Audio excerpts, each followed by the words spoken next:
Hello friends, कैसे हो आप लोग। I Rishabh Kumar again welcome you on our channel एडुजीवा।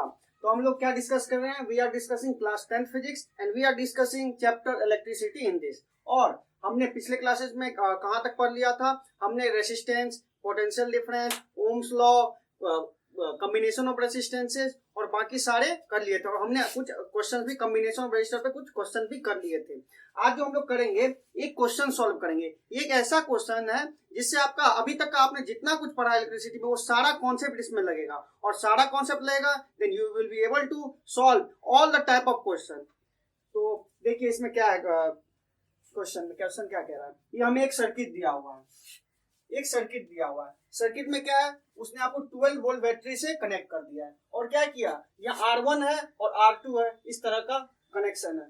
फिर एक यहाँ कनेक्शन दे दिया R3, R4 और R5 के कनेक्शन से, जहाँ R1 का वैल्यू है 10 ओम, R2 का वैल्यू है 40 ओम, R3 का वैल्यू है 30, R4 20 and R5 is 60 Om. Now हमें क्या क्या कैलकुलेट करना है। देखिए पहला कैलकुलेट करना total resistance of the circuit, ठीक है। दूसरा total current flowing in the circuit. तीसरा potential difference across each resistor and current flowing through each resistor. मतलब पहले तो हमें टोटल रेजिस्टेंस कैलकुलेट करना है। टोटल रेजिस्टेंस मतलब इफेक्टिव रेजिस्टेंस कैलकुलेट करना है। दूसरा टोटल करंट, हमें पूरे सर्किट में कितना करंट फ्लो हो रहा है वो हमें करना है कैलकुलेट। तो हमारा करंट इसमें कितना फ्लो करेगा, आई हम लोग अभी सपोर्ट कर रहे हैं कि हमारा आई करंट फ्लो कर रहा है। उस करंट का direction from higher potential to lower potential. Higher potential is at, जो हमारा positive terminal of the battery is at higher potential and negative terminal of the battery is at lower potential. अब ये हमारा current का direction ऐसे हो जाएगा clockwise इस केस में। अब हमें क्या कह रहा है, पहला क्वेश्चन देखते हैं। Total resistance of the circuit, में टोटल रेजिस्टेंस निकालना है सर्किट का। तो देखिए कैसे निकालेंगे। पहले हम लोग ऊपर वाले को देखते हैं, ये R1 और R2 को देखते हैं। बस हम लोग इतना दूर का कंसीडर करते हैं। देखिए जब R1 और R2 को, when you will observe R1 and R2, you will find that R1 and R2 are connected in parallel combination. Why so? Because इन दोनों का एंड पॉइंट जो है, R1 का दोनों एंड पॉइंट और R2 का दोनों एंड पॉइंट वो सेम पॉइंट से कनेक्ट है। R1 का दोनों सेम से और R2 का भी दोनों एंड पॉइंट सेम पॉइंट से connected. What can we conclude? We can conclude that R1 and R2 are both connected in parallel. तो हमें पहले क्या करते हैं, हम लोग इसका R1 और R2 का एक इफेक्टिव रेजिस्टेंस निकाल लेते हैं। इसको हम लोग R1 मान लेते हैं, RA मान लेते हैं हम लोग। R1 तो है, हम लोग इसको RA मान लेते हैं। Now let's calculate RA. So how will we calculate RA? 1 by RA will be equal to 1 by R1 plus 1 by R2, क्योंकि जो रेसिप्रोकल होता है, रेसिप्रोकल का सम होता है वो हमारा effective resistance. 1 by RA will be equal to 1 by R1. R1 कितना दिया हमारा 10 ओम, तो 1 by 10 प्लस R2 कितना दिया हमें 1 by 40। 1 by RA will be equal to, यहाँ हम एलसीएम ले लेंगे 44 plus 1 by RA will be equal to 5 by 40। तो RA हमारा आ जाएगा 40 by 5 यानी 8 ओम। RA हमारा आ गया 8 ओम। RA आ गया 8 ओम। इसका मतलब क्या है, हम R1 और R2 दोनों को हटा के वहां पे 8 ओम का रेजिस्टेंस कनेक्ट कर सकते हैं। अब देखिए दूसरा केस, RA आप लोगों को क्लियर हो गया। अब देखिए दूसरा केस, हम लोग अब क्या करते हैं, ये वाला कनेक्शन को देखते हैं, R3, R4 and R5। What will you observe, हम बस इसको देख रहे हैं। You will observe that R3, R4 and R5 are again connected in parallel combination. क्यों? क्योंकि R3 के जो दोनों एंड हैं, इसके दोनों एंड, दोनों टर्मिनल वो सेम पॉइंट, इन दोनों पॉइंट से कनेक्ट है। R4 के भी दोनों सेम पॉइंट से कनेक्ट हैं और R5 के जो दो टर्मिनल है वो भी सेम पॉइंट से कनेक्टेड हैं। तो we can conclude that R3, R4 and R5 are connected in parallel combination. तो चलिए इसमें हम लोग RB मान लेते हैं, RB मान लेते हैं। तो हमारा ये कैसा हो जाएगा, 1 by RB will be equal to 1 by R3 plus 1 by R4 plus 1 by R5. Now 1 by RB will be equal to 1 by R3. What is R3? R3 is 30. 1 by 30 plus 1 by 20 plus 1 by R5, 1 by 60. So 1 by RB will be equal to, use calcium 60, 32, 23 ja, 61 ja. 1 by RB will be equal to 6 by 60. It means RB will be 60 by 6 यानी 10. तो इससे हमारा क्या आ गया RB हमारा 10 ओम आ गया. तो हमारा RA भी 8 ओम आ गया और RB हमारा 10 ओम आ गया. अब देखिए हमारा सर्किट रेड्यूस कैसे हुआ, कैसे हमारा बदल गया. अब सर्किट को देखते हैं कैसे बदल गया. अब सर्किट हमारा कैसा बन गया. अब देखिए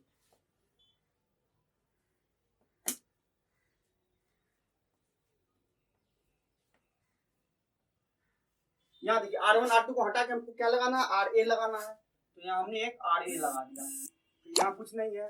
फिर R3 R4 और R5 इन दोनों को हटा के हमें RB लगाना है 10 ओम का. यहाँ हमने एक RB लगा. ये RA हो गया. RA इक्वल टू 8 ओम और RB will be equal to 10 ohm. अब देखिए ये कितना है 12 वोल्ट. करंट हमारा उतना ही आई हमने माना था, सपोज किया था, तो आई हमारा करंट फ्लो कर रहा है. अब देखिए अब अगर हम लोग देखेंगे we can see that RA and RB are in series combination. Why RA and RB are in series combination? Because end point of RA का जो एंड पॉइंट है is connected to the starting point of RB. दोनों end to end connection है. If it is end-to-end connection, we can conclude that this is in series combination. So what will be the effective resistance in case of series combination? So R effective will be RA plus RB. So what is RA? RA is 8 ohm. And what is RB? RB is 10 ohm. So R effective will come out to be 18 ohm. So our first question is over. It means total resistance of circuit will be 18 ohm. What does this mean? We can remove all these resistances. And connect resistance of 18 ohm. Now, हमें पहला question solve हो गया. Now we'll move to second question. What is this saying? Total current. हमें क्या निकालना है? Total current निकालना है. तो देखिए कैसे निकालेंगे. अब इन दोनों को हटा के हमारा सर्किट कैसा बन गया देखिए.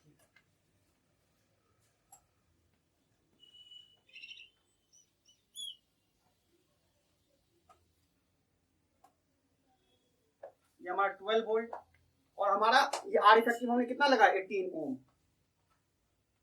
यानी हमारा कुछ इस तरह का आप सर्किट, ये इतना बड़ा सर्किट से R1 R2 R3 R4 R5 इन तीनों को हटा, पांचों को हटा के हम can only join 18 ohm resistor. No आगे RB आगे R इफेक्टिव आ गया हमारा 18 ओम. अब हमें क्या करना है देखिए सेकेंड क्वेश्चन में we have to calculate the total current flowing in the circuit. Total current निकालना है. अब देखिए इसमें जो है जो टोटल करंट होगा क्या होगा एज पर ohm's law V equal to IR होता था. तो I equal to V by R.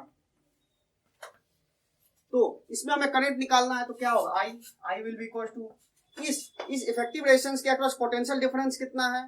Potential difference 12 volt. And what is resistance किसके अक्रॉस कितना 18 ओम. तो हमारा I आ गया 2/3 एम्पियर. करंट हमारा आ गया 2/3 एम्पियर. तो हमारा सेकंड क्वेश्चन भी सॉल्व हो गया. Total current in the circuit will be 2/3 ampere. यहां तक आप लोगों को एनसीईआरटी में भी प्रोवाइडेड है ये क्वेश्चन. लेकिन जो नेक्स्ट क्वेश्चन है अब हमें क्या करना, potential difference across each register. हमें ईच रजिस्टर के R1 के अक्रॉस R2 के across R3 R4 R5 each resistor के अक्रॉस पोटेंशियल डिफरेंस कैलकुलेट करना है और उसके बाद हमें ईच रजिस्टर के अक्रॉस करंट भी फाइंड आउट करना है. ये आपके एनसीईआरटी में ये क्वेश्चन नहीं है. तो हम लोग आगे बढ़ते हैं. ये कैसे होगा. करंट भी आ गया 2/3 ampere.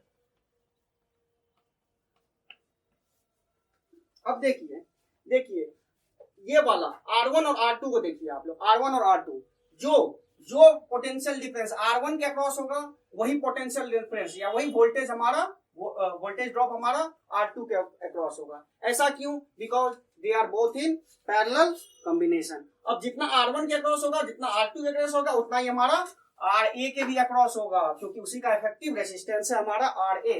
So potential difference across R A हम निकाल लेते हैं। वी ए क्या हो जाएगा, हमारा करंट कितना फ्लो कर रहा है, I into R A,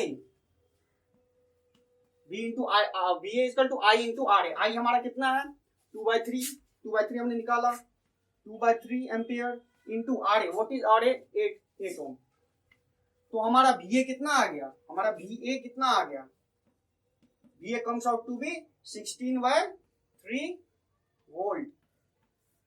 V A भी हमारा आ गया, यानी ए के अक्रॉस हमारा पोटेंशियल डिफरेंस आ गया 16/3 volt. What does this mean, इसका मतलब हुआ कि R1 के अक्रॉस यानी V1 इक्वल्स टू R2 के अक्रॉस V2, दोनों इक्वल होगा, और ये किसके इक्वल होगा, VA के इक्वल होगा, and this will be equal to 16/3 volt.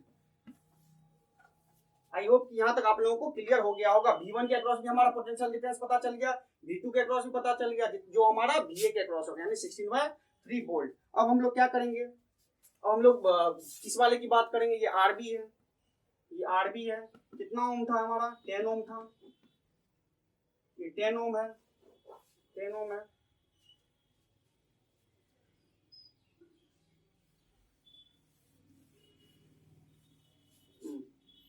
अब देखिए VB के अक्रॉस, देखिए VB, ये वाला B के अक्रॉस, VB को अक्रॉस क्या हो जाएगा, I इंटू आई, करंट तो सेम फ्लो कर रहा है क्योंकि both RA and RB are in series, so same current will flow through RA and RB। So what will be VB, VB equal to I into RB, resistance हमारा अलग है, RB है, तो I कितना हमारा 2/3 एम्पियर इंटू RB हमारा कितना है 10 ओम, तो हमारा VB कितना आ गया 20/3 volt.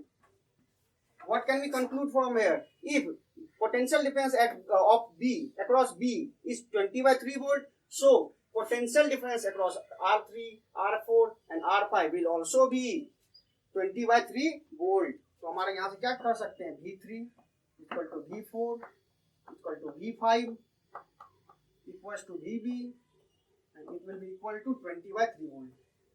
20/3 volt. 20/3 वोल्ट। अब देखिए तो इसके अक्रॉस जो हमारा था VA के अक्रॉस कितना था 16/VA के अक्रॉस 16/3 वोल्ट और VB के अक्रॉस 20/3 वोल्ट। अब दोनों का आप सम कीजिए तो कितना आ रहा है 20/3 plus 16/3, you will get 12 volt. 12 volt जो हमारा सेल लगाया था, क्योंकि सीरीज में क्या होता था, हमारा पोटेंशियल डिफरेंस वो हमारा दोनों में डिस्ट्रीब्यूट हो जाता था, और डिस्ट्रीब्यूट होने के बाद जो हमारा जो total potential difference will be equal to sum of potential difference across each resistors. No, हमें पोटेंशियल डिफरेंस भी पता चल गया, हमारा थर्ड क्वेश्चन भी सॉल्व हो गया, हमारा थर्ड क्वेश्चन भी सॉल्व हो गया, यानी VA आ गया हमारा 16/3 volt, V1 equal to V2 equal to VA तो 16/3 वोल्ट। दूसरा हमारा V3 equal to V4 equal to V5 equal to VB equal to 20/3 volt. 20/3 volt कितना आ गया 20/3 वोल्ट आ गया। अब देखिए टोटल करंट कितना था हमारा 2/3 एम्पियर। अब हमें क्या करना, we have to find current across each resistor. अब हमें सब रजिस्टर के अक्रॉस करंट फाइंड आउट करना है। तो देखिए हम पहले यहाँ आएंगे, जब यहाँ पे आएंगे हम लोग आई करंट आ रहा है तो R1 ये दोनों पैरेलल में है, R1 और R2 दोनों पैरेलल में है, तो क्या होगा हमारा करंट विल डिस्ट्रीब्यूट। तो हमारा करंट कुछ यहाँ आ जाएगा I1 और इधर I2 करंट यहाँ डिस्ट्रीब्यूट हो जाएगा I1 और I2 में, फिर ये I1 और I2 यहाँ आके करंट I फिर यहाँ निकल जाएगा। तो हमारा हमें क्या निकालना, हमें I1 और I2 ही तो निकालना है। तो I1 कैसे निकालेंगे, I1 देखिए I1 कैसे निकालेंगे, इसके अक्रॉस करंट निकालना है तो I equal to V by R। हमें पोटेंशियल डिफरेंस इस R1 के अक्रॉस पोटेंशियल डिफरेंस कितना होगा V1 बाय R1, ये हमारा करंट आ जाएगा। V1 कितना हमने निकाल लिया था 16/3 वोल्ट, और हमारा इसका रेजिस्टेंस कितना है R1 कितना है 10 ओम, तो हमारा I1 आ गया 16/30 एम्पियर। I1 आ गया 16/30 एम्पियर। अब देखिए हमें I2 निकालना है, I2 कितना हो जाएगा, फिर इसके अक्रॉस पोटेंशियल डिफरेंस सेम जो हमारा VA कितना आया हमारा 16/3, तो 16/3 क्योंकि दोनों पैरेलल में है, वोल्ट डिवाइडेड बाय हमारा R2 कितना है हमारा R2 40, तो हमारा I2 कितना आ गया 16/120। इसको अभी सिंप्लीफाई नहीं कर रहे हैं, बस इतना ही हम लोग देख रहे हैं, आगे सिंप्लीफाई करेंगे। तो हमारा I2 भी आ गया 16/120 एम्पेयर। अब देखिए अगर आप इसको करना चाहते हो तो कर सकते हो, 4 और यहाँ 30, तो 4/30 आ जाएगा। अब I2 आ जाएगा 4/30 एम्पेयर। अब देखिए I1 और I2 दोनों आ गया आप लोग को। अब देखिए तो I1 और I2 दोनों को आपको सम कीजिए, दोनों को जोड़िए तो कितना आ जाएगा, ये आ जाएगा 16 + 4 20/30 एम्पेयर। देखिए ये 2/3 एम्पेयर आ गया, यानी I1 यहाँ डिस्ट्रीब्यूट हुआ, I2 डिस्ट्रीब्यूट हुआ, फिर ये दोनों मिलके I करंट ही आ गया, यानी 16 + 4 16/30 + 4/30 20/30 यानी 2/3 एम्पेयर फिर से आ गया। अब देखिए क्या होता है, अब देखिए क्या हो रहा है। अब हमने निकाल लिया, फिर वही करंट यहाँ I आ रहा, I 2/3 एम्पेयर आ रहा, फिर यहाँ जैसे ही आएगा ये फिर तीनों में बढ़ जाएगा, कितना I3, इधर I4 और इधर I5 में ये डिस्ट्रीब्यूट हो जाएगा। I3 ऊपर I3 चला जाएगा, बीच में I4 और इधर I5 आ जाएगा। फिर हमें निकालना है, क्या निकालना है, I3 निकालना है। अगर I3 निकालना है, इसके अक्रॉस पोटेंशियल डिफरेंस कितना हमने निकाल लिया था, ये V3 यानी 20/3, तो हमारा हो जाएगा 20/3 मतलब V3/R3। इसके अक्रॉस R3 हमारा कितना है 30 Ω/30, तो हमारा I3 आ जाएगा 20/90 एम्पियर। I3 भी आ गया हमारा। अब I4 निकालते हैं, I4 is equal to V4/R4। V4 हमारा कितना है, V4 हमने निकाल लिया 20/3, और हमारा R4 कितना है, R4 कितना, व्हाट इज R4 20 ओम। तो हमारा I4 यहां से आ जाएगा 20/60 एम्पियर। I4 भी आ गया हमारा। अब हम I5 निकालते हैं, I5 इसमें I5 क्या हो जाएगा हमारा, फिर V5/R5, V5 क्या हो जाएगा हमारा, V5 क्या है, V5 हमने निकाल रखा है 20/3 डिवाइडेड बाय R5 हमारा कितना है 60, तो I5 आ जाएगा हमारा 20/180 आ गया, यानी 1/9 जो भी है, ये हमारा 20 यानी हमारा I4 भी आ गया, I3 भी आ गया, I3 आ गया 20/90, I5 भी आ गया तीनों। अगर जब I3, I4 और I5 को आप फिर सम करोगे, जोड़ोगे, तो हमारा आ जाएगा 2/3 एम्पियर। ये आप हमें ये जोड़ के कमेंट बताना कि ये I3, I4 और I5 को जोड़ के 2/3 एम्पियर आ रहा है या नहीं आ रहा है। आई होप आना चाहिए। क्यों आना चाहिए, क्योंकि यहाँ जो फिर करंट आया I3, I4 और I5 ये तीनों फिर यहाँ कंबाइन होकर I करंट ही फिर फ्लो कर जाएंगे। तो आई होप कि ये क्वेश्चन से आपको सारा कॉन्सेप्ट क्लियर हो गया होगा जो अभी तक हमने पढ़ा है इलेक्ट्रिसिटी में। सबसे पहला series combination, parallel combination. Series combination में हमारा current across each resistor same होता है, हमारा पोटेंशियल डिफरेंस डिवाइड हो जाता है, और वो total potential difference across combination will be equal to sum of potential difference across each resistor. उस बार हमने पढ़ा पैरेलल के बारे में। पैरेलल में क्या था हमारा, potential difference across each resistors will be same but current will be distributed among each branches. सारे ब्रांच में हमारा करंट डिस्ट्रीब्यूट हो जाएगा। अब ये क्वेश्चन से हमारा सारा कॉन्सेप्ट क्लियर हो गया होगा आई थिंक। तो थैंक यू दोस्तों, आगे की क्लास में हम लोग इससे आगे बढ़ेंगे। अब हमारा इलेक्ट्रिसिटी में कुछ ही 1-2 टॉपिक ही बच गए हैं, जैसे कि हमारा इलेक्ट्रिक पावर बच गया, जूल्स लॉ ऑफ हीटिंग बच गया। बस वो 2 से 3 वीडियोज में आपके वो इलेक्ट्रिसिटी कवर हो जाएंगे। फिर हम लोग कुछ क्वेश्चंस भी इसमें करेंगे जो प्रीवियस ईयर क्वेश्चंस है हमारे, और जो एनसीईआरटी के क्वेश्चंस है, और बाकी जो भी रेफरेंस बुक से क्वेश्चन है, अच्छे क्वेश्चन वो हम लोग सॉल्व करेंगे, ताकि आप लोगों को अच्छे से अच्छे नंबर ला सके, आप लोग कोई भी क्वेश्चन मिस ना कर पाओ। तो थैंक यू दोस्तों। और हाँ, हमारे चैनल एडुजीवा को लाइक, सब्सक्राइब, शेयर करना ना भूलें। और मैंने जो कुछ भी पढ़ाया उसका सारा note along with previous year questions, NCERT solutions and many more resources you can download it from our website edujiva.com. Thank you.